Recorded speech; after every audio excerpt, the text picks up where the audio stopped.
يومكم سعيد. اليوم ما رح كتير أطول بالمقدمة لأنه وصفتي لليوم لا سهلة ولا سريعة ولا مكوناتها موجودة بكل بيت، ولكن طيبة ولا تقاوم، طعمها لذيذ جدا، وأنا عندي بالبيت كتير كتير بحبوها وبعتبرها مكافأة الناجحين والشاطرين.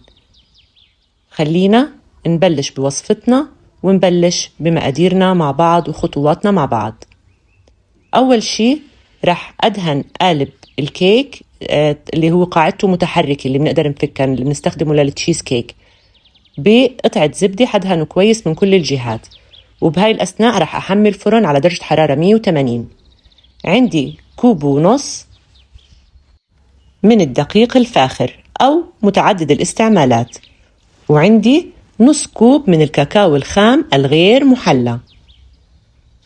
رح أحط عليهن معلقة صغيرة بيكنج باودر، نص معلقة صغيرة بيكنج صودا، ونص معلقة صغيرة ملح، وحطيتهم بالمنخل علشان أنخلهم كتير كويس.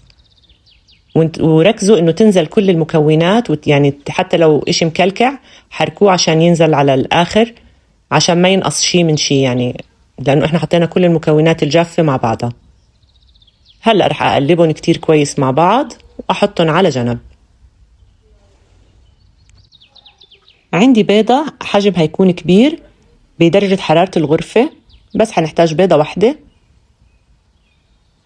وعندي كوب من السكر، سكر المائدة العادي الحبيبات.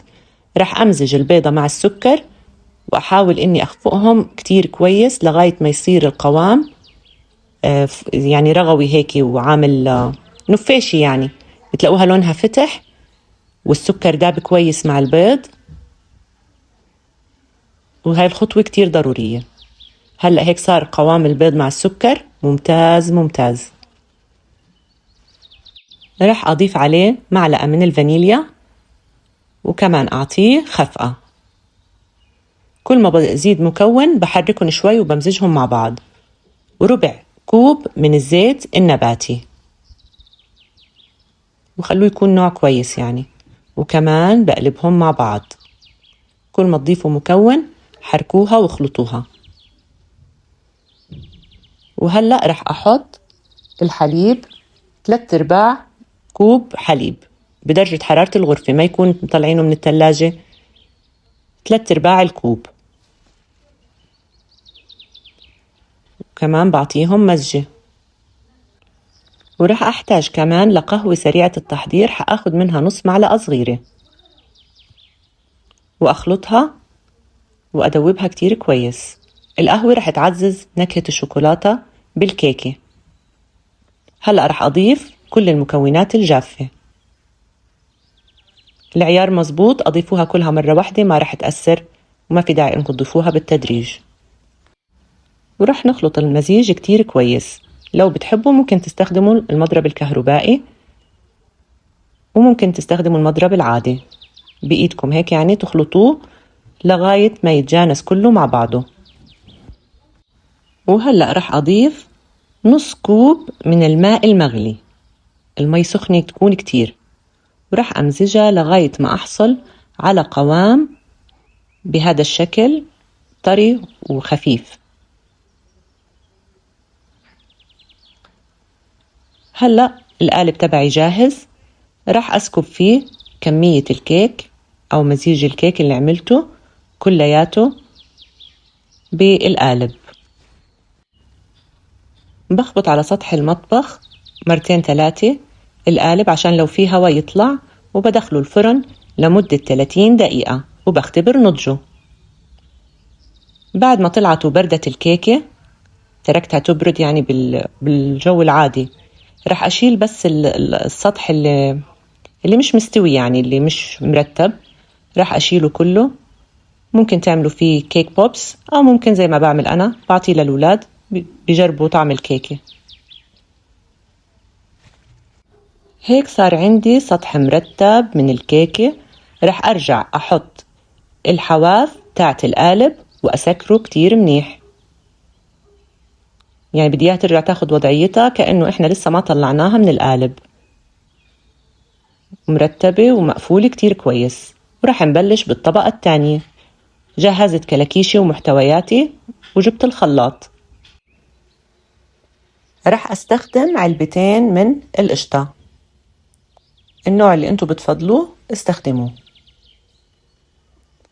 ورح أحط علبة بسكوت الشاي العادي، حكسرها شوي عشان يسهل خفقها بالخلاط. وححط ظرفين من خليط الكريم كراميل الجاهز، 5 معالق كبار من الجبنة الكريمية أو 5 مكعبات من جبنة كيري. رح نستخدم ظرفين كريمة، الكريمة اللي هي سريعة زي الدريم ويب، هحتاج منها ظرفين. رح أحط عليها نص كوب من الحليب المغلي. جبت القالب تبع الكيكة ورح أسكب عليها الخليط اللي عملته بالخلاط. هسكب كل الكمية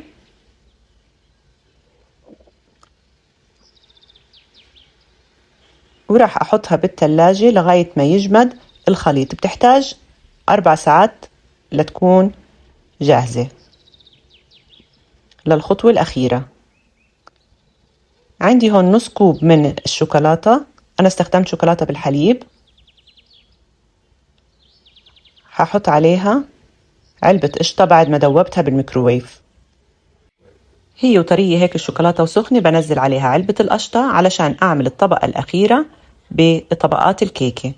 خلطهم صار عندي صوص شوكولاتة رهيب وغني، هو اللي راح أستخدمه على كيكتنا. وراح أحطهم هلأ الطبقة الثانية صارت جامدة، هحط عليها الطبقة الأخيرة.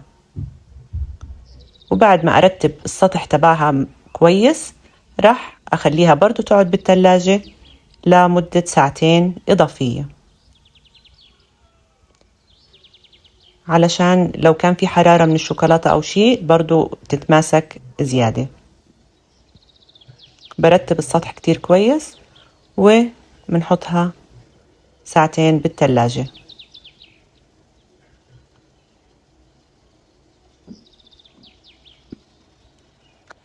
هلأ بعد ما تطلع طلعتها من القالب تبعها، زينوها بالطريقة اللي بتفضلوها. أنا برشت عليها شوكولاتة بس لتعطيها شوي هيك شكل، انتو زينوها بالطريقة اللي بتحبوها، بسكوت مفتفت، فواكه، أي شكل انتو بتفضلوه. طعمها يعني هي مجموعة أشياء طيبة مع بعض، فأكيد طعمها رائع. يعني أنا مسميتها كيكة المكافآت اللي بقدمها لأولادي دائما إذا نجحوا، إذا كانوا شاطرين. طعمها بياخدكوا إلى عالم تاني، وانسوا الدايت والوزن لأنه هي قنبلة سعرات حرارية وسمنة. يعني الكيكة طرية من تحت، كيكة الشوكولا مع الصوص الكريمي الغني اللي عملناه. هذا كل شيء لفيديو اليوم، استودعتكم الله حتى ألقاكم بفيديو جديد.